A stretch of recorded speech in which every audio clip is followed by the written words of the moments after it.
பரிதாபங்கள் என்ற யூடியூப் சேனலில் வீடியோக்கள் வெளியிடும் கோபி சுதாகர் மீது திமுக தரப்பில் கடும் விமர்சனங்கள் முன்வைக்கப்பட்டுள்ளது. எதற்காக இந்த விமர்சனம்?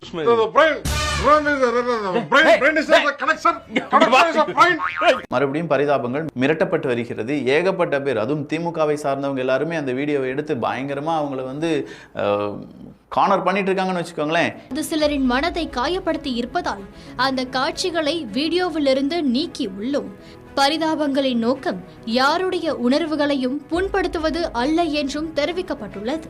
உங்க வீட்டு பிள்ளையா நினைச்சு எல்லாரும் என்னை மன்னிச்சிருங்க. ஏண்டா பண்றதையும் பண்ணிட்டு எங்க வீட்டு பிள்ளையாடா நீ அடிங்கடா அவனை. அப்ப ஸ்டார்ட் பண்ணுங்க சார். காவேரியில இன்னைக்கு நமக்கு தண்ணி திறந்து முடியாது முதலமைச்சர் சொல்லிருக்காரு. என்ன பண்ண போறோம் சார்? தமிழ்நாடு அரசு என்ன சார்? ஓட்டு ஓட்டு ஓட்டு ஓட்டு ஓட்டு ஓட்டு வராம் பாரு வேட்டக்காரன் ஓடினே இருக்கிறாரு. சென்னை கோயம்பேடு அருகே நீர்நிலையை தூர்வாரும் பணியை அமைச்சர் ஆனந்த் தொடங்கி வைத்தார். பேபுல நாரை எங்க இருக்கோ? ஒரு சுறவழி கிளம்பியதே.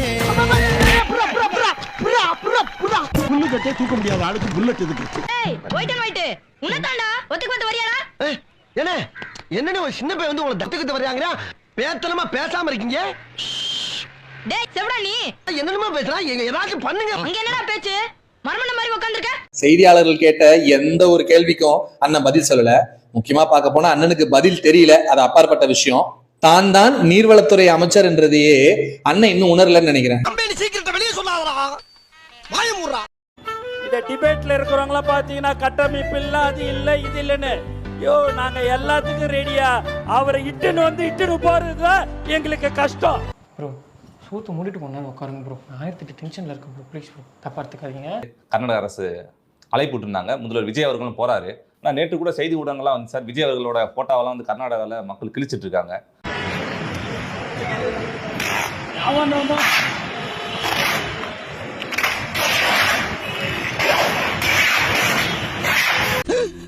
டேய் என்னடா அவர் எம்எல்ஏடா? தெரியுமேடா. அவர் என்ன பண்ணி வச்சிருக்கீங்க? அப்படி இருக்கப்ப இவர் போறாரு சார், சரியா இருக்குமா? அதெல்லாம் பாதுகாப்புலாம் கொடுத்துருவாங்க தம்பி. அதெல்லாம் ஒரு ஸ்டேட் சீஃப் மினிஸ்டர் எல்லாம் போயிடுவாங்க, ஒன்றும் பிரச்சனை இருக்காது. தற்பொழுதைய சூழலில் தமிழ்நாடு முதலமைச்சர் விஜய் கர்நாடகாவிற்கு வர வேண்டாம் என்று அவர் பேசியிருக்கிறார். பதற்றமான சூழல் நிலவுவதால் தற்பொழுதைக்கு தமிழ்நாடு முதலமைச்சர் விஜய் கர்நாடகா வர வேண்டாம் என டி.கே. சிவகுமார் ஒரு கருத்தை முன்வைத்திருக்கிறார்.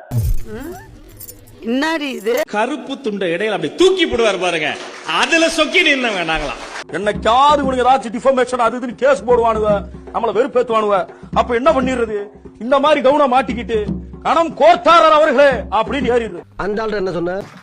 உங்கள் அரசுக்கு ஆபத்து விளைவிக்க எவர் முயன்றாலும் அதை தடுக்கின்ற போர் வாளாக கேடயமாக மறுமலர்ச்சி திராவிட முன்னேற்ற கழகம் இருக்கும். ஏன் என்ன சொன்ன? அண்ணன் கலைஞரிடத்தில் சத்தியம் செய்து கொடுத்திருக்கிறேன். நான் அண்ணன் கலைஞரிடத்தில் சத்தியம் செய்து கொடுத்திருக்கிறேன். தளபதி ஸ்டாலின் அவர்களை பாதுகாப்பேன். இதுல எதுல உண்மை? ரெண்டும் உண்மைதானே.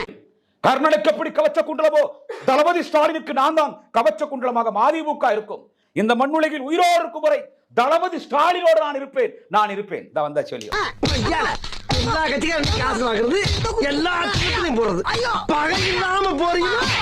சாதாரண ஒரு வைக்க போற நம்பி போனா கூட அவன் வாழ்ந்துருவான். இந்த வைக்கோ நம்பி போனா அந்த ஆள் விழுந்துருவான்.